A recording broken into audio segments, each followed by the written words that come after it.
Within the realm of console and PC gaming, the science fiction genre is dominant. Ignoring the singular success of World of Warcraft within this massively multiplayer online role playing game genre, nearly every other game is defined by a science fiction title. Real time strategy, tower defense, multiplayer, online battle arena, first person shooters, stealth games, battle royale. Every one of these lists a science fiction game atop its list. Obviously, the Elder Scrolls and the Witcher series are extremely popular, but these are countered by Bioshock, Mass Effect, Half-Life, StarCraft, and Halo. But with tabletop games, this dynamic is flipped. Fantasy and semi-abstract historical Euro games have dominated for years and continue to do so. Obviously, the top game, Gloomhaven, is fantasy. However, other popular games seem to disprove this theory. Pandemic, Terraforming Mars, Twilight Imperium, and Star Wars Rebellion all pop up in the top 10. But then something changes. Past the top 10, the next science fiction game doesn't appear until number 33, which is another pandemic. In the top 100 games of all time, only about 20 are science fiction, which may seem like a lot until you remember that 3 are pandemic and 3 are Star Wars.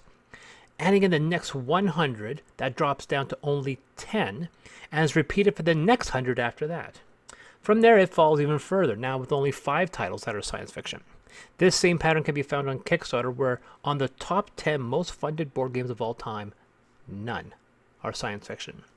It's come to a point where I see a real science fiction board game come about, I take notice. I meant real, like, no, Firefly, Clue, and Star Wars Monopoly doesn't count. Franchises occupy a vast majority of these titles, so sifting through all of them to find a truly original science fiction game is like sifting for gold in Barkville. It's a Canadian tourist spot, look it up.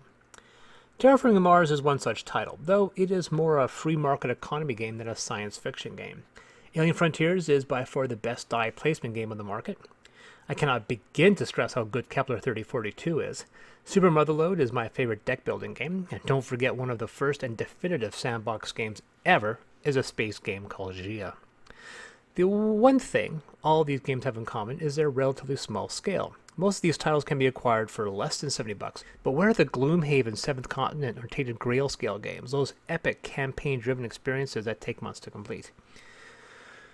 Nemesis?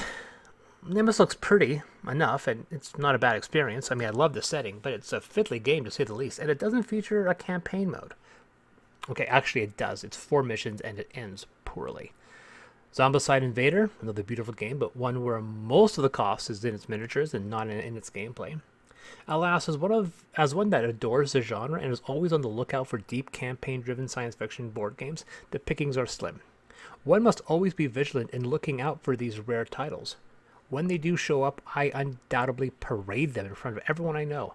I'd back that game, purchase a pre-order. If I wanted every large-scale fantasy game on Kickstarter, I'd be broke within a month. If I wanted every epic science fiction game, I'd maybe hit the pledge button once a year. Looking at 2020, there are only a few titles that have gotten my attention. One is ISS Vanguard, the newest title from Awakened Realms, the publisher of Nemesis and Tainted Grail. The second was Starlight, which I backed before I did this article. It's important to support what you love. This is Chris from Deus Ex Machina.